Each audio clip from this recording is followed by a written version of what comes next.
வணக்கம். நம்ம சிலப்பதிகாரத்தினுடைய வஞ்சி காண்டத்துல 6வது காதை வாழ்த்து காதை. இன்னும் ஒரு காதை இருக்கு, அடுத்தது வரம் தரு காதை இருக்கு. இந்த வாழ்த்து காதை வந்து 2 பகுதியா இருக்கு. ஒன்று வந்து பாத்தீங்கன்னா உரைப்பாட்டு மடை அப்படிங்கிற பேர்ல இது வரைக்கும் நடந்ததனுடைய செய்திகளை சொல்லி அடுத்தது இதுக்குள்ள வர்றது என்ன மாதிரி நடந்தது அப்படிங்கறத ஒரு கதையை சொல்லிட்டு அதுக்கப்புறமா பாட்டுக்குள்ள வருது. இந்த வாழ்த்து காதையில வந்து முக்கியமா நம்ம பார்க்க போறது தேவந்தி. தேவந்தி, காவற்பெண்டு, அவனுடைய அந்த தோழி, அடித்தோழி என்று சொல்லப்படக்கூடிய 3 பேரும் அங்க இருந்து கண்ணகிக்கு நடந்ததெல்லாம் கேள்விப்பட்டு மதுரைக்கு வராங்க. மதுரையில வந்து செய்தி வருகிறது, அவள் இது போல மாறி தெய்வமாக மாறி சேரநாடு அடைந்து விட்டாள் அப்படிங்கிறது வந்து சேரநாடு அடைந்து தெய்வமாகி விட்டாள் அப்படின்னு வருது.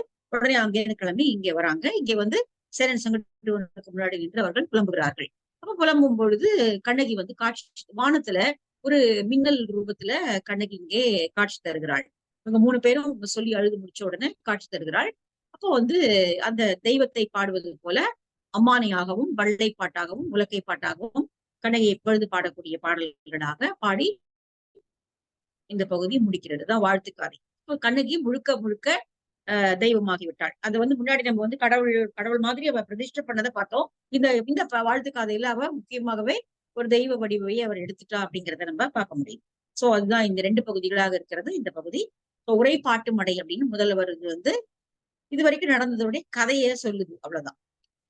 ஒரு பாடல் போல அது எழுதப்பட்டது. சரி, அதை பார்த்துருவோம். குமரியோடு வட இமயத்து ஒரு மொழி வைத்து உலகாண்ட சேரலாதற்கு திகழ் ஒளி ஞாயிற்று சோழன் மகள் ஈன்ற மைந்தன். இந்த சேரன் செங்குட்டுவன் சோழ இளவரசியிடம் சேரனுக்கு பிறந்தவன். இப்ப அவனுக்கு 2 நாட்டோடையும் அவனுக்கு வந்து லிங்க் இருக்கு. நம்ம ஏற்கனவே பார்த்தோம், அவனுடைய மைத்துனன் ஆகிய அவனுக்காக உதவி செய்வதற்காக அவன் போய் 9 இளவரசர்களை வென்றான் அப்படிங்கிற கதையை.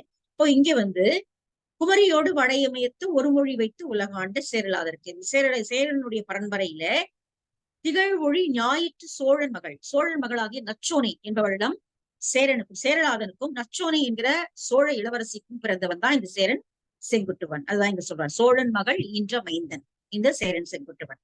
கொங்கர் செங்களம் வேட்டு கங்கை பேராற்று கரை போகிய செங்குட்டுவன். அவன் கொங்கர்களை களம் வென்று இமயத்தில் கங்கை ஆற்று வரை சென்று போரிட்டு வெற்றி கொண்டவன். சினம் செருக்கி வஞ்சியுள் வந்து இருந்த காலை. இப்ப அவ்வளவுதான், ஏற்கனவே போய் அங்க சண்டை போட்டு வந்திருக்கான். அப்போ அவன் தன்னுடைய சினத்தை எல்லாம் அடக்கி கொண்டு வஞ்சியில் இருந்த அந்த ஒரு காலகட்டத்தில் வட ஆரிய மன்னர் ஆங்குவோர் மடவரலை மாலை சூட்டி உடன் உறைந்த இருக்கை தன்னில் ஒன்று மொழி நகையினராய். அப்போ அங்க ஏதோ ஒரு சமயத்துல வடநாட்டுல ஒரு திருமணத்துல ஒரு மங்கைக்கு திருமணம் நடக்கக்கூடிய ஒரு சமயத்துல அங்க இருந்தக்கூடிய எல்லாரும் ஒன்று கூடி நகைக்கும் பொழுது அந்த ஒரு சுச்சுவேஷன்ல என்ன பண்றாங்கன்னா, தென் தமிழ்நாடு ஆளும் வேந்தர் செருவேட்டு புகன்றெழுந்து மின்தவழும் இமய நெற்றியில் விலங்குவில் புலி கயல் பொறித்த நாள் எம்போலும் முடிமன்னர் இங்கு இல்லை போலும் என்ற வார்த்தை. இப்போ அவங்க வந்து வாய் தடிச்சு என்ன பண்றாங்கன்னா, அவங்க எல்லாரும் கூடி பேசிக்கும் பொழுது இந்த இமயத்துல வந்து வில் வேல் அந்த இதெல்லாம் பொறித்து விட்டு போனார்கள். மூவேந்தர்களும் அவர்களுடைய வெற்றி சின்னங்களை பொறித்து விட்டு போனார்கள் என்று சொல்லப்படக்கூடிய கதை நடந்த போது, இந்த நிகழ்ச்சி நடந்த போது எங்களை போன்ற மன்னர்கள், ஆரிய மன்னர்கள்லாம் அப்ப இல்ல போல இருக்கு, இருந்திருந்தா இப்படி விட்டுருக்க மாட்டோம் மேல வரத்துக்கு என்பது போல அவர்கள் நிகழ்ச்சியாக சில வார்த்தைகளை பேசுகிறார்கள். ஒரு திருமணத்தினுடைய விருந்துல போது இங்கு இல்லை போலும் என்ற வார்த்தை அங்கு வாழும் மாதவர் வந்து அறிவுறுத்த இடத்து ஆங்கன். அங்க வாழக்கூடிய சில மாதவர்கள் அவர்கள் தென்புலத்திலிருந்து போயிருக்கலாம். அவர்கள் உடனே அங்கிருந்து கிளம்பி வந்து சேரன் செங்குட்டுவனிடம் அந்த வார்த்தைகளை சொல்லுகிறார்கள். இந்த மாதிரி அவங்க வந்து நகைப்புக்கிடமாக பேசுகிறார்கள் தமிழகத்து மன்னர்களை பற்றி. அப்படின்னு சொன்ன உடனே உருள்கின்ற மணிவட்டை குணில் கொண்டு துறந்தது போல், ஏற்கனவே உருண்டு கொண்டிருக்கக்கூடிய ஒரு வட்டு, அதை குணில்னா ஒரு சின்ன கட்டை, அதை வச்சு திருப்பி ஏற்கனவே அந்த வட்டு சுழண்டு கொண்டிருக்கிறது, அதை இன்னும் வேகமாக ஒரு சிறு கட்டையை விட்டு தள்ளி விட்டால் அது இன்னும் எப்படி வேகமாக சொல்லிடுமோ. ஏற்கனவே அவனுக்கு இமயத்துல போய் சண்டை போடணும்னு ஆசை, இந்த வார்த்தையும் சேர்ந்து கொள்ளவே அவர் இன்னும் வேகமாக போய் அந்த சண்டைக்கு இறங்கி விட்டார். உருள்கின்ற மணி வட்டை குண்டில் கொண்டு துறந்தது போல் இமய மால்வரை கல் கடவுள் ஆம் என்ற வார்த்தை இடம் துறப்ப, இமயத்திலிருந்து கல் எடுத்து கண்ணகிக்கு சிலை செய்ய வேண்டும் என்ற வார்த்தையும் சேர்ந்து கொள்ளவே அவன் உடனே ஆரிய நாட்டு அரசு ஓட்டி அவர் முடுத்தலை அணங்காகிய பேர் இமய கல் சுமத்தி. உடனே அவன் இங்கேருந்து கிளம்பி போய் ஆரிய மன்னர்களை வென்று அணங்காகிய வருத்தக்கூடிய அந்த ஒரு கல்லை அவருடைய தலையில சுமத்தி வைத்து பெயர்த்து போந்து அங்கிருந்து கிளம்பி இங்க வந்தான். நயந்த கொள்கையின் கங்கை பேராற்றிலிருந்து நங்கை தன்னை நீர்ப்படுத்தி, அங்கேயே கங்கை ஆற்றின் கரையில் அந்த கல்லை, அந்த சிலை செய்ய வேண்டிய கல்லையும் நீர்ப்படுத்தி, அற்றுக்கு நீராட்டி, வெஞ்சினம் தரு வெம்மை நீக்கி வஞ்சிமான் மரக்கட்பூந்து, தன்னுடைய வெஞ்சினத்தினால் வந்த கோபத்தை எல்லாம் நீக்கிவிட்டு அவன் வஞ்சி மாநகரத்திற்கு வந்து மீண்டும் திரும்பி விட்டான். நில அரசர் நீழ்முடியார் பலர் தொழு படிமம் காட்டி தடமுலை பூசலாட்டியை கடவுள் மங்கலம் செய்த பின்னால், இது போல மன்னர்கள் எல்லாம் வணங்கும்படியாக கடவுள் சிலையாக அவளை செய்து மன்னர்கள் எல்லாம் வணங்கும்படியாக செய்து நிறுத்தக்கூடிய ஒரு நாளிலே கண்ணகி தன் கோட்டத்து மன்னரசர் திரை கேட்பொழி அலம் வந்த மதிமுகத்தில் சில செங்கயல் நீர் உமிழ பொடி ஆடிய கருமுகில் தம் புறம் புதைப்ப அறம் பழித்து கோவலன் தன் வினை உறுத்து குருமகனால் கொலையுண்ண காவலன் தன் இடம் சென்ற கண்ணகி தன் கண்ணீர் கண்டு மன்னரசர் பெரும் தோன்றல் உள் நீர் அற்று உயிர் இழந்தமை. இப்ப இதெல்லாம் வந்து இந்த பழைய செய்தி. எப்படி வந்து கண்ணகி வந்து எப்படி அங்கிருந்து கிளம்பி வந்தா, அதேதான்.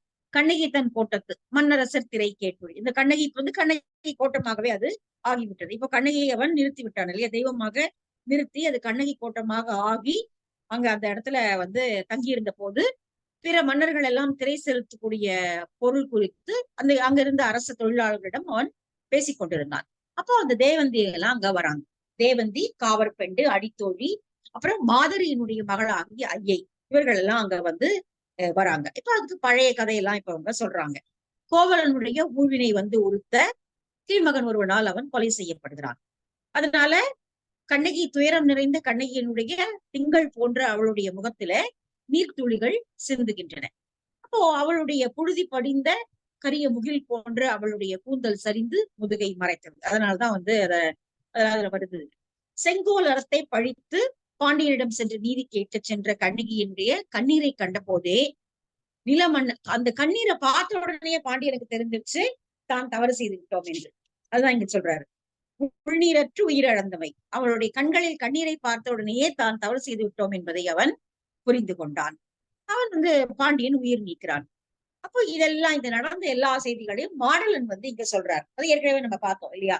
மாடலன் வந்து கண்ணகியினுடைய பெற்றோருக்கும் கோவலனுடைய பெற்றோருக்கும் இந்த செய்திகள் எல்லாம் சொல்றாரு. அதுலதான் அவங்க இறந்து போறாங்க, துறவு மேற்கொள்றாங்க, உடனே அவர் போய் கங்கைக்கு போறாரு அப்படிங்கறத முன்னாடி பகுதியில பார்த்தோம். மாமரையோன் வாய் கேட்டு மாசாத்துவான் தான் துறப்பவும் மனைக்கிழத்தி உயிரிழப்பவும். மாசாத்துவான் கோவலனுடைய தந்தை துறவு பூண்டு விடுகிறார், அவனுடைய மனைவியாகி கோவலனுடைய தாய் உயிர் நீக்கி விடுகிறார். எனை பெரும் துன்பம் எய்தி காவர் பெண்டும் அடித்தோழியும் கடவுள் சாத்தனுடன் உறைந்த தேவந்தியும் உடன் கூடி. உடனே அந்த தேவந்தி கண்ணகியினுடைய தோழி அங்க கூட இருந்தா இல்லையா, அவளும் காவற்பெண்டு எப்பொழுதுமே கண்ணகிக்கு உறுதுணையாக காவற்பெண்டு போல இருந்தவள். அடித்தோழி அவளுடைய தோழி, அதாவது அவளை கண்ணகியை வளர்த்த செவிலித்தாயினுடைய மகள் கண்ணகிக்கு அவ தோழி. அவங்க 3 பேருமா தேவந்தியை கூட்டிக் கொண்டு மதுரைக்கு வராங்க. கடவுள் சாத்தனுடன் உறைந்து தேவந்தியும் உடன் கூடி சேழையை காண்டும் என்று மதுரை மாநகர் புகுந்து, அவங்க நேர கிழமை மதுரைக்கு இந்த நிகழ்வுகள் எல்லாம் நடந்த மதுரைக்கு வராங்க. மதுரை மாநகர் புகுந்து முதிரா முலை பூசல் கேட்டு, அங்கே அவளுடைய இளம் முலையின் காரணமாக எழுப்பப்பட்ட அந்த தீக்கிரையான செய்திகள் எல்லாவற்றையும் கேட்டு அடைக்கலம் இழந்து உயிரிழந்த இடைக்குல மகள் இடம் எய்தி, அங்க அவள் யாரிடம் அடைக்கலமாக தரப்பட்டிருந்தாலோ அந்த இடையர் குலத்திற்கு சென்று அங்க போனா அந்த மாதிரியும் அவள் உயிர் திறந்து விட்டாள் இல்லையா. அவளும் தன்னை தீக்குளித்துக் கொண்டாள். கூடவே வந்து அவளுடைய மகளையும் அவங்க கூட்டிக் கொண்டு, அவங்க ஐயை இருக்கு. ஐயைக்கும் பெரிய வருத்தம் இருக்குது இல்ல, தன்னிடம் அடைக்கலமாக வந்தவர்களை இப்படி காப்பாற்றாமல் நம்ம போனோமே என்ற ஒரு வருத்தம் அவர்களுக்கும் இருக்கிறது. இப்ப ஐயையும் கூட்டிக் கொண்டு வருகிறார்கள். ஐயை அவள் மகளோடும் வையை ஒரு வழி கண்டு மாமலை மீமிசை ஏறி கோமகள் தன் கோயில் புக்கு நங்கைக்கு சிறப்பயர்ந்த செங்குட்டுவர்க்கு திறமுறைப்பன். இந்த மலை மேல அமைக்கப்பட்டிருக்கக்கூடிய கண்ணகியினுடைய கோவிலுக்கு வந்து அந்த சேரன் செங்குட்டுவனிடம் தான் வந்த விஷயங்கள் எல்லாம் சொல்ல தொடங்குகிறார்கள். இவ்வளவு தூரம் நாங்க அப்படி போயிட்டு இப்படி எல்லாம் சுத்திட்டு வந்தோம் என்று சொல்லிவிட்டு தங்களை அறிமுகப்படுத்திக் கொள்கிறார்கள். அடுத்தது இப்போ வந்து தேவந்தி சொல்ல ஆரம்பிக்கிறார். முடி மன்னர் மூவரும் காத்தோம்பும் தெய்வ வடபேர் இமயமலையில் பிறந்து கடுவரல் கங்கை புனலாடி போந்த தொடிவளை தோழிக்கு தோழி நான் கண்டேன், சோனாட்டார் பாவைக்கு தோழி நான் கண்டேன். இப்போ ஒவ்வொரு பாத்திரமாக தன்னை அறிமுகப்படுத்திக் கொள்கிறது. ரொம்ப அழகான ஒரு நாடக பாங்கு இதுல இருக்கிறத நம்ம பார்க்க முடியும். ஒரு மேடையில ஒரு நாடகமா நடிச்சா எப்படி ஒவ்வொரு கேரக்டரா வந்து ஒண்ணு அந்த கேரக்டர் தான் யாருன்னு தனியே சொல்லிக்கணும், இல்லைன்னா ஒரு ஒரு ஆசிரியருடைய கூற்றாகவோ அல்லது ஒரு ஒரு பாத்திரத்தினுடைய கூற்றாகவோ அது வரணும் இல்லையா? இல்லைன்னா அந்த கேரக்டர் யாருன்னு நமக்கு தெரிய வாய்ப்பு இல்லை. இப்ப இங்க தேவந்தி வந்து தன்னை சொல்லிக் கொள்கிறாள், தான் யார் என்பதை அறிமுகப்படுத்திக் கொள்கிறாள். முடி மன்னர் மூவரும் காத்தோம்பும் தெய்வ வடபேர் இமயமலையில் பிறந்து. 3 அரசர்களாலும் அவள் லட்சணையை பொறித்த இந்த 3 மூவேந்தர்களும் தங்களுடைய ரச்சனையை இந்த வட இமயமலையிலே பொறித்திருக்கிறார்கள். அந்த இமயமலையில் பிறந்தவள் கண்ணகி. ஏன்னா அங்கிருந்து கல்லு கொண்டு வந்ததுனால அங்கே பிறந்தவளாக இப்ப அவளை சொல்லுகிறாள்.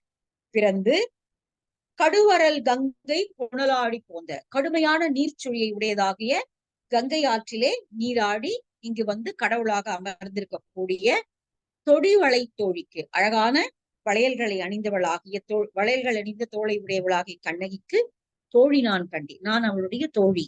சோநாட்டார் பாவைக்கு தோழி நான் கண்டேன். சோநாட்டார்னா சோழ நாட்டவருடைய மகளாகிய கண்ணகிக்கு நான் ஒரு தோழியாகிய தேவந்தி என்று தேவந்தி தன்னை அறிமுகப்படுத்திக் கொள்கிறாள்.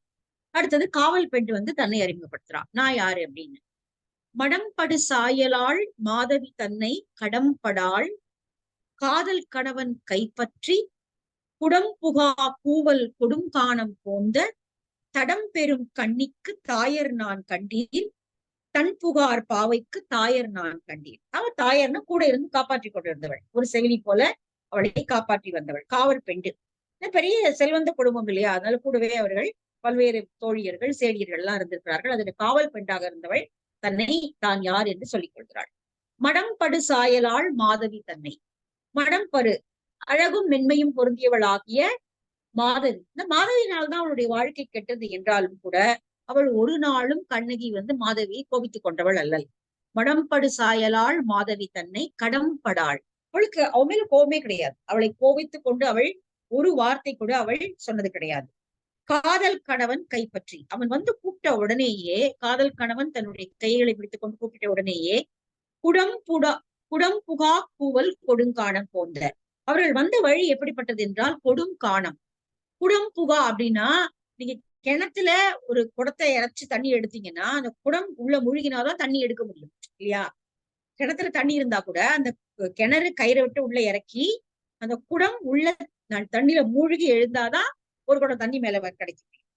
ஆனால் அங்க இருந்த கூவல்களில், கூவல்னா வறண்ட கிணறு, குடம் புகா கூவல், அழகான தொடர். ஒரு குடம் உள்ள போக முடியாது.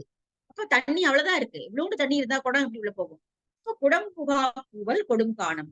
இப்ப தண்ணீரே கிடைக்காத ஒரு பெரிய கொடுமையான கானகத்தின் வழியாக எல்லாம் அவனுடைய பின்தொடர்ந்து வந்து தடம் பெறும் கண்ணிக்கு, மிக அழகான கண்களை உடையவளாகிய, அகன்ற பெரிய கண்களை உடையவளாகிய கண்ணகிக்கு தாயர் நான் கண்டேன், நான் அவளை பேணி வளர்த்த தாயர், காவர் பெண்டு எனக்கூடிய காவர் பெண்டு என்று சொல்லப்படக்கூடிய பெண் நான். தன் புகார் பாவைக்கு தாயர் நான் கண்டேன். தன் புகார் குளிர்ச்சியான புகார் நகரத்தை சேர்ந்தவளாகிய கண்ணகியினுடைய காவல் பெண்டு நான். முதல்ல தேவந்தி அறிமுகப்படுத்திட்டா, அடுத்தது காவல் பெண்டு தன்னை யார் என்று சொல்லிக் கொள்கிறாள். அடுத்து அடித்தோழி, கண்ணகியினுடைய கூடவே இருந்த அவளுடைய அடித்தோழி என்பவள் தன்னை அறிமுகப்படுத்திக் கொள்கிறாள். தன் பயந்தாட்கு இல்லை, தன்னை புறம் காத்த என் பயந்தாட்கும் எனக்கும் ஓர் செல் இல்லை. கற்பு கடம் பூண்டு காதலன் பின் போந்த பொன்தோடி நங்கைக்கு தோழி நான் கண்டீர், பூம்புகார் பாவைக்கு தோழி நான் கண்டீர். இப்ப இவ வந்து செவிலித்தாயினுடைய மகள். அவள் வந்து கண்ணகிக்கு தோழியாக இருக்கிறாள். பெரும்பாலும் நம்ம சங்க இலக்கியங்களை பாக்குற மாதிரிதான் செவிலித்தாயினுடைய மகள் எப்படி தோழியாக தலைவிக்கு இருப்பாளோ அதே போல இங்கே கண்ணகியினுடைய தோழி இவள். தன் பயந்தாட்கு இல்லை, தன்னை பெற்றவர்களுக்கும் அவள் ஒரு செய்தியும் சொல்லி அனுப்பவில்லை. அவன் வந்து கூப்பிட்டா உடைய அவ கிளம்பிட்டான். தன் பயந்தாட்கு இல்லை, தன்னை புறங்காத்த என் பயந்தாட்கும் இல்லை என்று சரி அவள் வீட்லயே இருந்து அவளை காவல் காத்து கொண்டிருந்த செவிலி தாயாகிய என்னுடைய தாய்க்கும் அவள் ஒண்ணுமே சொல்லல. எனக்கும் இல்லை, நான் கூடவே தானே இருந்தேன், எனக்கும் ஒரு வார்த்தை கூட அவள் சொல்லல. கற்பு கடம் பூண்டு, கற்பே தன்னுடைய கடமை என்று உறுதி செய்து கொண்டு யாருக்கும் ஒரு வார்த்தை சொல்லாம, ஏன்னா அவன் வந்து நமக்கு ஞாபகம் இருக்கலாம், அவன் வந்து இரவுலயே கிளம்பிட்டான் இல்லையா? விடியற்காலைக்கு முன்னாடியே, யாருமே எழுந்துக்கிறதுக்கு முன்னாடியே அவர்கள் அங்கிருந்து கிளம்பி விட்டார்கள். கற்பு கடம் பூண்டு காதலன் பின் போந்த, தன்னுடைய கணவன் பின்னாடியே நடந்த பொன் தோடி நங்கைக்கு, பொன்னால் ஆகிய வளையல்களை அணிந்த கண்ணகிக்கு நான் தோழி, பூம்புகார் பாவைக்கு தோழி நான் கண்டேன். அந்த 3 பேரும் தங்களை யார் யார் என்று அறிமுகப்படுத்தி கொண்டு, இப்ப அடுத்தது அவர்களுடைய புலம்பல் அரற்று. அடுத்து ஒவ்வொருத்தரா புலம்புறாங்க. 3 பேரும் ஒவ்வொன்னு சொல்லி புலம்புறாங்க. அப்புறம் தேவந்தி ஐயை காட்டி புலம்புகிறாள். ரொம்ப அழகா இருக்கும். இந்த இந்த புலம்புற இடம் ஒரு ஒப்பாரி இலக்கியத்திற்கு ரொம்ப அப்படியே கரெக்டான ஒரு பொருந்தக்கூடிய ஒரு இடமாக இருக்கும். அது ரொம்ப அழகான ஒப்பாரி இலக்கியம் என்பது நம்ம இதுல பாக்குறது கிடையாது. ஆனா நாட்டுப்புற இலக்கியங்கள்ல நம்ம ஒப்பாரி இலக்கியங்களுக்கு தனி இடம் இருக்கிறத நம்ம பார்க்க முடியும். செய் தவம் இல்லாதேன் தீக்கனா கேட்ட நான், எய்து உணராது இருந்தேன் மற்ற என் செய்தேன், மொய்குழல் மங்கை முளைப்பூசல் கேட்ட நாள், அவ்வை உயிர் வீவும் கேட்டாயோ தோழி, அம்மாமி தன்வீவும் கேட்டாயோ தோழி. அப்படியே ஒரு அழறா, சொல்லி அழறா. உன்னை நீ சொன்ன இல்லையா, உனக்கு கனவு வந்தது, ஒரு தீக்கனவு நீ சொன்னீங்க என்கிட்ட. அப்ப அதை கேட்டுட்டு நான் அதுக்கு என்ன காரணம் ஏதாவது நான் ஆராய்ஞ்சு தெரிஞ்சிருக்க வேண்டாமா? அதை நான் ஒண்ணுமே செய்யாம விட்டுட்டேனே. அது நீ என்ன சொன்னையோ, என்ன தீக்கனா கண்டையோ அது அப்படியே நடந்துருச்சு. நான் அதை அப்படியே விட்டுட்டேனே. எனக்கு அது உன்னை போகாம தடுத்திருந்திருக்கணும் இல்லையா? அந்த கனவு அப்படியே நிஜமாயிடுச்சு. அப்போ அது உன் கூட இருந்த நான் உன்னை தடுத்திருக்க வேண்டும் இல்லையா, இந்த கனவு நிஜமாக போகிறது என்று. நான் ஒண்ணுமே செய்யாம விட்டுட்டேனே. செய்தவம் இல்லாதேன், அப்படி ஒரு தவம் இல்லையே எனக்கு, அதை நான் செய்யாம விட்டுட்டேனே. தீக்கனா கேட்ட நாள், எய்தும் உணராது இருந்தேன். அது ஏதோ ஒரு கனவு, இதை ரொம்ப வரக்கூடிய ஏதோ ஒரு வகையான கனவு என்று சொல்லிதானே நான் அதை ஒரு அலட்சியமாக கைவிட்டேன். எய்து உணராது இருந்தேன். அது இப்படிதான் நடக்க போகுது என்பதை என்னால உணர முடியலையே. மற்ற என் செய்கேன், நான் என்ன செய்ய முடியும்? ஆனா மொய்குழல் மங்கை முளைப்பூசல் கேட்ட நாள், நீ உன்னுடைய முளையினால தீயை உண்டாக்கி மதுரையை எரித்த அந்த நாள்ல இதெல்லாம் கேள்விப்பட்ட, அவ்வை உயிர் வீவும் கேட்டாயோ தோழி, உன்னுடைய தாய் உயிரை விட்டதை, வீவும்னா உதிர்ந்து விழுதல், வீ அப்படின்னா இப்ப நம்ம மலர்களுடைய 7 வகை பார்ப்போம் இல்லையா? 7 மொட்டு, அரும்பு, முகை, அரும்பு, மொட்டு அப்படின்னு வரக்கூடிய அந்த பகுதியில கடைசியில வரக்கூடியது வீ அப்படின்னு பேர். வீணா நல்லா மலர்ந்து இருக்கும், தொட்டா விழுந்துரும் அப்படியே. அதுக்கு அந்த பருவத்துக்கு, மலருடைய அந்த பருவத்துக்கு வீ அப்படின்னு பேரு. இங்க ரொம்ப அழகான இந்த வார்த்தையை அவர் பயன்படுத்தியிருக்காரு. வீவும் அப்படின்னா அப்படியே அப்படி செய்தி கேட்ட உடனே அப்படி உயிர் போயிடுச்சு. இப்போ வீவும் அப்படி உதிர்ந்து விடும். உன்னுடைய தாயினுடைய, உன்னுடைய அத்தையினுடைய உயிரும் அம்மாமி ஆகிய மாமியினுடைய உயிரும் போனதை உனக்கு தெரியுமா? அதை நீ கேட்டியா தோழி என்று சொல்லி இங்க புலம்புகிறாள். அவ்வை உயிர் வீவும் கேட்டாயோ தோழி, அம்மாமி தன்வீவும் கேட்டாயோ தோழி. நீ அந்த செய்த நாள்ல இந்த செய்தி சேர்ந்த உடனேயே அவர்கள் இருவரும் உயிர் விட்டது உனக்கு தெரியுமா என்று சொல்லி அரற்றுகிறாள். அடுத்து காவர் பெண் சொல்லி அவ பங்குக்க ஒரு கொஞ்சம் அழறா. கோவலன் தன்னை குருமகன் போல் இழைப்ப, காவலன் தன் உயிர் நீத்தது தான் கேட்டு ஏங்கி, சாவதுதான் வாழ்வு என்று தானம் பல செய்து, மாசாத்துவான் துறவும் கேட்டாயோ அன்னை, மானாய்க்கான் தன் துறவும் கேட்டாயோ அன்னை.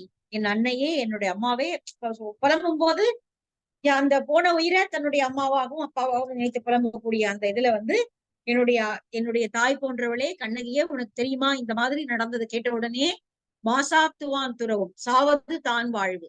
இந்த உயிர், இந்த இவ்வளவு பெரிய வாழ்க்கைக்கு என்ன அர்த்தம் இருக்கிறது? அதுக்கு சாவுதான் முடிவு அப்படின்னா அதுக்கு வேற என்ன பெரிய அர்த்தம் இருக்க முடியும் என்று தானம் பல செய்து, தானங்களை எல்லாம் கொடுத்து விட்டு, மாசாத்துவான் துறவை கேட்டாயோ, கோவலனுடைய தந்தையாகிய மாசாத்துவான் துறவு எய்தியதையும், மானாய்க்கன் தன் துறவும் கேட்டாயோ அன்னை, மானாய்க்கன் ஆகிய உன்னுடைய தந்தையும் கோவலனுடைய தந்தையும் துறவு எய்தியதை நீ கேட்டாய்தானே. கோவலன் தன்னை குருமகன் போல் இழைப்ப, ஒரு குருமகன், கீழ்மகன் ஆகிய பொற்கொள்ளனுடைய வஞ்சனையினால் அவன் கொல்லப்பட்டு பாண்டியனும் உயிர் நீத்த செய்தியை கேட்டு இவர்கள் இருவரும் துறவு கொண்ட செய்தியை நீ அறிவாயா எங்களுடைய அம்மாவை, உனக்கு தெரியுமா அது கேட்கிறான். அடித்தோழியும் அடுத்த அரற்றுகிறாள்.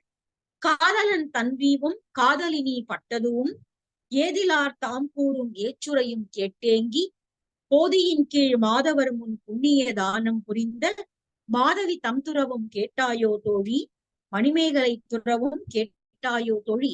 இப்போ பாருங்களேன், ஒரு ரவுண்ட் எல்லா கேரக்டரையும் சொல்லிட்டாரு. இந்த காப்பியத்தினுடைய அழகுதான், நம்ம முன்னாடி பார்த்த எல்லா பாத்திரங்களும் கடைசியாக என்னவாக ஆனார்கள் அப்படிங்கிற ஒரு முழு விவரத்தையும் இந்த காப்பியம் நமக்கு கொடுத்து விடுகிறது. அப்படி அப்படியே நிறுத்தல, எல்லாருடைய முடிவும் என்னவாக ஆனது கடைசியில அப்படிங்கிற மாதிரி. இங்க காதலன் தன்வீவும், தன்னுடைய காதலனாகிய கோவலனுடைய உயிர் போனதையும், காதலினி பட்டதும், காதலியாகிய உனக்கு நடந்த செய்திகளையும், ஏதிலார் தாம் கூறும் ஏச்சுரையும் கேட்டு. அப்ப உங்க ஊர்ல இருக்கிறவங்க எல்லாம் என்ன சொல்லியிருப்பாங்க?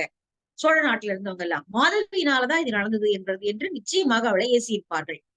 உன்னாலதான் இதெல்லாம் ஆச்சு என்று பலர் அவ காதுபடவே சொல்லி ஏசியிருப்பார்கள். அந்த பேச்சுக்களை எல்லாம் கேட்ட மாதவி போதியின் கீழ் அரச மரத்தின் கீழ் அமர்ந்திருந்த அரவண அடிகள் முன் சென்று, மாதவர்னா இங்க அரவண அடிகள், அரவண அடிகள் முன்னாடி சென்று புண்ணிய தானம் புரிந்த தன்னுடைய பல செல்வங்களை தானமாக புரிந்து மாதவி துறவு மேற்கொள்கிறாள். கூடவே தன்னுடைய மகளாகிய மணிமேகலையும் துறவு பூண வைக்கிறாள். இந்த இரண்டும் உனக்கு தெரியுமா? மாதவியும் மணிமேகலையும் துறவு பூண்டதும் உனக்கு தெரியும் தானே அன்னையே என்று சொல்லி இங்கே அடி தோழியின் அந்த தோழி அரட்டுகிறாள். அடுத்து தேவந்தி ஐயையை காட்டி, இவளுடைய நிலைமை தெரியுமா உனக்கு?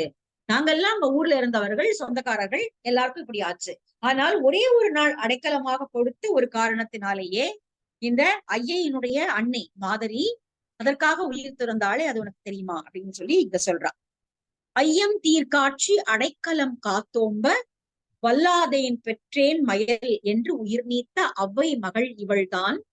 அம்மணம் பட்டில்லா வை எயிற்று ஐயையை கண்டாயோ தோழி, மாமி மடமகளை கண்டாயோ தோழி. மாமியினுடைய அப்போது, அதாவது அந்த கொஞ்சம் ஒரு நேரத்துக்காக உன்னுடைய அத்தை போல இருந்து உன்னை பார்த்து கொண்ட மாமியாகிய மாதரியினுடைய மகள், பை எயிற்று அழகான இலங்குகின்ற பற்களையுடைய ஐயையை நீ பார்த்தையா? அவளையும் நாங்க கூட கூட்டிட்டு வந்திருக்கோம். ஐயம் தீர்க்காட்சி அடைக்கலம் காத்தோம்ப, கவுந்தி ஐயம் தீர்ந்த தெளிவுடையவ அறிவு கொண்டவராகிய கவுந்தியடிகள் என்னிடம் அடைக்கலமாக கொடுத்த அவர்களை என்னால் காக்க முடியாமல் போச்சு இல்லையா? கோவலன் கிளம்பி போனா கொலை உண்டா, உடனே கண்ணகியும் கிளம்பி போய் இந்த மாதிரி ஆயிட்டா. சோ எனக்கு கொடுத்த ஒரு பணியை நான் செய்ய முடியாமல் போய்விட்டதே என்று சொல்லி வருந்தி உயிர் நீத்த தீ குளித்து உயிர் நீத்து கொண்ட அவ்வை மகள் இவள், அந்த மாதரியினுடைய மகள் இவள். அம்மணம் பட்டில்லா வையேற்று, மனம் பொருந்திய திருமணம் நிகழ்த்த பெறாத, இன்னும் அவளுக்கு கல்யாணம் கூட ஆகல, இந்த மாதரிக்கு கல்யாணம் கூட ஆகல, அதுக்குள்ள அம்மாவும் இப்படி தன்னை உயிர் நீத்து கொண்டாள். அப்போ அவளை ஐயை நீ பார்த்தாயா தோழி என்று சொல்லி தேவந்தி கண்ணகியினுடைய படிவத்துக்கு முன்னாடி நின்று புலம்புகிறாள். இப்ப காவர் பெண்டு அடித்தோழி எல்லாரும் புலம்பி ஐயையும் காட்டி புலம்பினுடனே வானத்துல ஒரு மின்னல் ஒளி போல ஒரு ஒளி தோன்றுகிறது. அதை செங்குட்டுவன் முதல்ல பார்க்கிறான். என்னே இஃதென்னே இஃதென்னே இஃது என்னே கொல், பொன்னம் சிலம்பின் புனை மேகலை வளைக்கை, நல் வைர பொன் தோட்டு நாவலம் பொன் இழை சேர், மின்னுப்பொடி ஒன்று மீ விசும்பில் தோன்றுமால். இவங்க எல்லாம் இந்த புலம்பி முடிச்ச உடனே வானத்துல மீ விசும்பில், வானத்தின் உச்சியில மின்னு கொடி ஒன்று, மின்னலை போல கொடி உடைய ஒரு பாவை தோன்றுகிறாள். அவள் எப்படி இருக்கிறாள் என்றால் பொன் சிலம்பு, பொன்னால் ஆகிய சிலம்பை அணிந்திருக்கிறாள். புனை மேகலை, தன்னுடைய இடுப்பில் மேகலையை அணிந்து கொடுக்கிறாள். வளைக்கை, கைகளில் வளையல்கள். நல் வைர பொன் தோடு, வைரத்தால் ஒளி வீசக்கூடிய நல் வைர பொன் தோடு அணிந்திருக்கிறாள். நாவலம் பொன் இழை சேர், நாவல் பொன் அப்படின்னா 4 வகையான பொன் இருக்குன்னு நம்ம பார்த்தோம் இல்லையா? ஏற்கனவே 4 வகையான பொன் உண்டு. பொன்ல 4 வகை, தங்கத்துல 4 வகை உண்டு. அதுல சாம்புநதம் அப்படிங்கிறது உயர்ந்த வகை என்று சொல்லப்படுவது. அந்த சாம்புநதம் என்ற பொன்னால் செய்யப்பட்ட அணிகலன்களை அணிந்தவள். இங்கதான் முதல்ல நம்ம கண்ணகியை இவ்வளவு அணிகலன்களும் அணிந்த ஒரு மகிழ்ச்சியான ஒரு முகத்தோட பாக்குறோம். இது வரைக்கும் நம்ம அவளை அப்படி பார்க்கவே இல்லை. அவள் கல்யாணத்துல கூட அவன் இந்த நகையெல்லாம் உனக்கு எதுக்கு, இவ்வளவு அலங்காரம் உனக்கு எதுக்கு, உனக்கு வெறும் உன்னுடைய மங்கள அணி மட்டும் உனக்கு போதுமே அப்படின்னு சொல்லிதான் அவன் பாடினான். அதுக்கப்புறம் ஒரு மங்கள அணியோட தான் அவ இருந்தா. அதுக்கப்புறம் அவளுக்கு எந்த அணிகளும் கொண்டு வர்ணிச்சுதான் நம்ம பார்க்கவே இல்லை. ஆனால் இங்கள் செங்குட்டுவன் அவளை அந்த ஒரு காட்சியில பாக்குறான். இக்னே இக்தென்னே இக்தென்னே இக்தென்னே கொள். ஒரு ஆச்சரியம், என்னது அப்படின்னு சொல்ற மாதிரி செங்குட்டுவனுடைய பார்வையில அவன் முதல்ல படுறான். அந்த வானத்துல தோன்றக்கூடிய கண்ணகி கால்களில் பொன் சிலம்பை அணிந்திருக்கிறாள், இடையில் மேகலை, காதுகளில் வைரத்தோடு, சாம்பூனதம் என்று சொல்லப்படக்கூடிய பொன்னால் செய்யப்பட்ட பல்வேறு அணிகலன்களை அணிந்து மின்னல் கொடி போல ஒரு பெண் உருவம் வானத்தில் தோன்றுகிறது. அதை கண்ணகிதான் என்பதை இவர்கள் உடித்துக் கொள்கிறார்கள். உடனே கண்ணகி வானத்திலிருந்து செங்குட்டுவனுக்கு சில வார்த்தைகளை சொல்லுகிறாள். தென்னவன் தீதிலன் தேவர்கோன் தன் கோவில் நல் விருந்து ஆயினான், நான் அவன் தன் மகள் வேளான் குன்றில் விளையாட்டு யானகலேன், என்னோடும் தோழிமீர் எல்லீரும் பொம் எல்லாம். வந்திருக்கக்கூடிய எல்லா தோழிகளையும் அவள் கண்டு அடையாளம் கொண்டு என்ன சொல்றான்? என்னோடும் தோழிமீர், என்னுடைய தோழிகளே எல்லாரும் இங்க வாங்க, இந்த இடத்துல நான் விளையாடுதலை ஒழிவேன். இந்த இடத்துல நான் எப்பொழுதும் தங்கி விளையாடி கொண்டிருப்பேன், நீங்க எல்லாரும் வாங்க அப்படிங்கிறான். தென்னவன் தீதிலன். இப்போ கண்ணகியினுடைய வாயாலேயே அது வருகிறது. தென்னவனுடைய தீது எதுவும் கிடையாது. பாண்டியன் தவறு எதுவும் செய்யவில்லை. தேவர்கோன் தன் கோவில் நல்விருந்து ஆயினான். தேவனுடைய கோனாகிய இந்திரனுடைய மாளிகையில் அவன் இப்பொழுது விருந்தினனாக அங்கே மிகச் சிறப்பாக வாழ்ந்து கொண்டிருக்கிறான். அது உயிர் போயிடுச்சு அப்படிங்கறத அவன் சொல்றான். அவனுடைய இந்திரனுடைய அரசவையில் அவன் விருந்தினனாக தங்கி இருக்கிறான். நான் அவனுடைய மகள். சோ தட் எல்லா பழியும் அவன் தொடச்சிட்டான். மதுரைக்கு மீதி இருந்த எல்லா பழியும் தொடச்சு நான் இப்பொழுது பாண்டியனுடைய மகள். அப்போ சோழனுடைய மகளாக இருந்த அவள் தன்னை இப்பொழுது பாண்டியனுடைய மகள் என்று சொல்லிக் கொள்கிறாள். நான் அவள் தன் மகள். வெண்வேளான் குன்றில் விளையாட்டு யானகலேன். இந்த வெற்றிவேல் விளையாடக்கூடிய குன்றில் அமைக்கப்பட்ட இந்த கோவிலில் இருந்து கொண்டு நான் எப்பொழுதும் விளையாட்டுதலை விரும்புவளாக இருப்பேன். தோழிகளே எல்லோரும் இங்க வாங்க, நம்ம எல்லாருமா சேர்ந்து இங்கே மகிழ்ச்சியோடு இருக்கலாம் என்று அவள் தோழியரையும் சேர்த்து அழைக்கிறாள். சேரன் செங்குட்டுவனிடமும் அரச குலத்திற்கு எந்த தீங்கும் இல்லை, நான் அவளுடைய மகள் போன்றவள் என்று சொல்லி அவள் அந்த தெய்வ திருவுருவை காட்டி ஏன் அவ அப்படி சொல்றா அப்படின்னா அந்த இடத்துலதான் அவள் அவளுடைய புகழ் ஓங்குகிறது இல்லையா. கண்ணகியினுடைய புகழ் ஒரு படி அதிகமாவது பாண்டியனால் தான். அதனாலதான் அவள் தன்னை பாண்டியனுடைய மகள் என்று சொல்லிக் கொள்கிறாள்.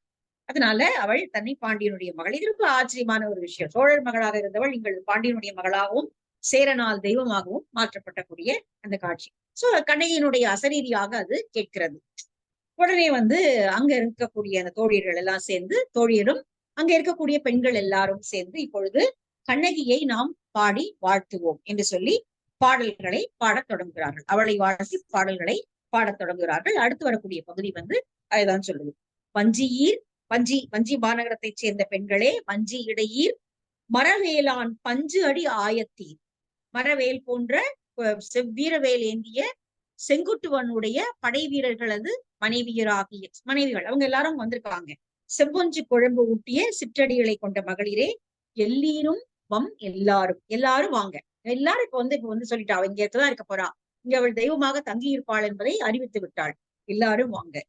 கொங்கையான் கூடல் பதிசிதைத்து கோவேந்தை செஞ்சிலம்பாள் வென்றாளை பாடுதும் எல்லாம். தன்னுடைய மார்பினால் தீ வளர்த்து கூடல் மதுரை மாநகரத்தை அழித்து அந்த அரசனை தன்னுடைய சிலம்பினால் வென்றவளாகி கண்ணகியினுடைய புகழை நாம் பாடத் தொடங்குவோம். தென்னவன் தன் மகளை பாடுதும் எல்லாம். பாண்டியனுடைய மகளாகிய கண்ணகியை நாம் எல்லாருமா சேர்ந்து பாடுவோம். எனக்கு இப்ப உடனே டக்குன்னு ஒரு மனசுல தோணுச்சு, தென்னவனுடைய மகள் பாண்டியனுடைய மகள் என்றால் அவள் மீனாட்சி கூடதான். மீனாட்சியும் அப்படிதான் இல்லையா, பாண்டியர்களுடைய மகளாக தான் சொல்லப்படுறா. அப்ப இந்த மீனாட்சி வழிபாடு அப்படிங்கிறதுக்கும் கண்ணகி வழிபாடு அப்படிங்கிறதுக்கும் ஏதாவது ஒரு தொடர்பு ஒரு காலத்துல ஏற்பட்டிருக்க வாய்ப்பு இருக்கும். ஆனா இங்க மலை மேல இருக்கிறாள், வஞ்சி மாநகரத்துல, வஞ்சியினுடைய சேரன் செங்குட்டுவனுடைய இதுல இருக்கா.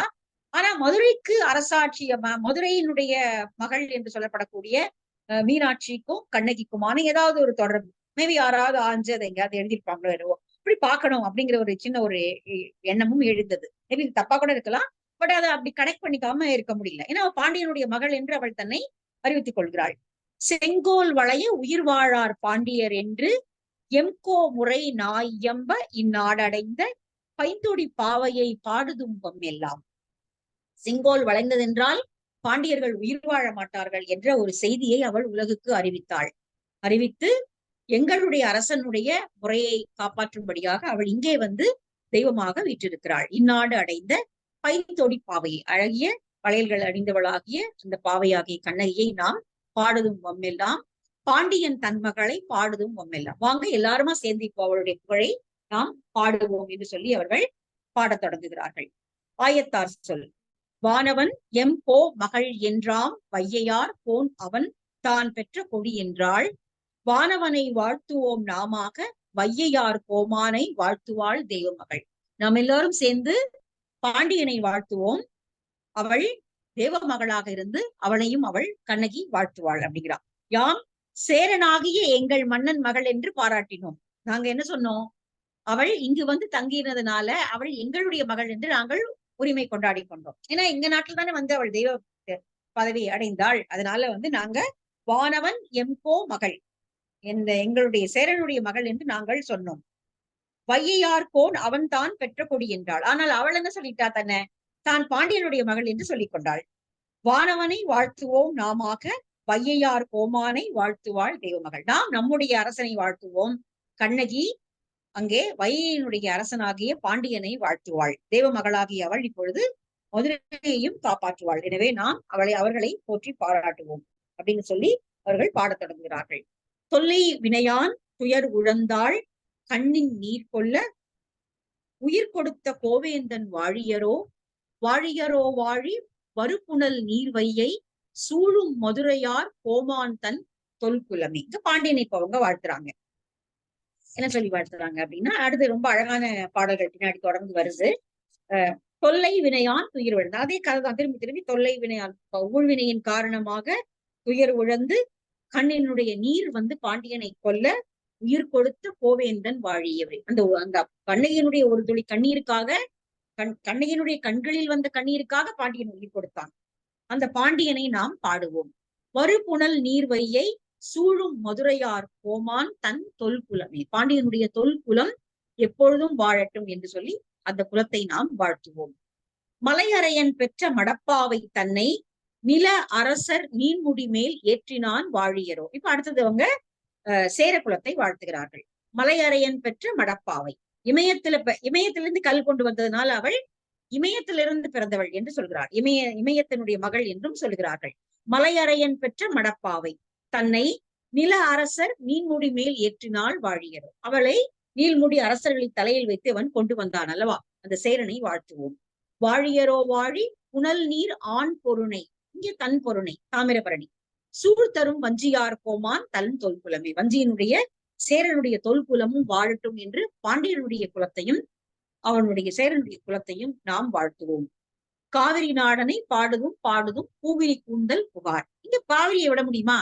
அவள் அங்கிருந்து வந்தவள், அதனால காவிரி நாடனையும் பாடுவோம். 3 வேந்தர்களையும் பாராட்டி பாடியாச்சு. 3 வேந்தரையும் பாராட்டி அந்த பெண்கள் எல்லாரும் சேர்ந்து இப்பொழுது பாடத் தொடங்குகிறார்கள். அடுத்தது அம்மானையாகவும் கந்துக வரியாகவும் ஊசல் வரியாகவும் வள்ளைப்பாட்டாகவும் இந்த வாழ்த்துக்கள் தொடர்கின்றன. அம்மானை என்பது கழங்கு வச்சு ஆடுறது, இந்த மகளிருடைய விளையாட்டுகள். இந்த கந்துக வரி பந்து விளையாடுவது. அடுத்தது ஊசல் வரி ஊசல் ஆடிக்கொண்டே ஊஞ்சல் ஆடிக்கொண்டே பாடக்கூடிய பாடல். வள்ளைப்பாட்டு உலக்கை குற்றிக் கொண்டே பாடக்கூடிய பாடல். இந்த எல்லா பாடல்களையும் அவர்கள் இப்பொழுது கண்ணகியையும் இந்த 3 வேந்தர்களையும் வாழ்த்தி பாடப்போகிறார்கள். அதுதான் அடுத்து வரக்கூடிய பகுதி. நம்ம அடுத்த வகுப்புல இந்த அம்மானை, கந்துகவரி, ஊசல் பாட்டு, அந்த வள்ளைப்பாட்டு எல்லாவற்றையும் பார்க்கலாம். பார்த்தோம்னா அந்த வாழ்த்துக்காதை நிறைவு பெற்றுவிடும். சோ அடுத்த வகுப்புல நம்ம இதை பார்த்து முடிச்சோம்.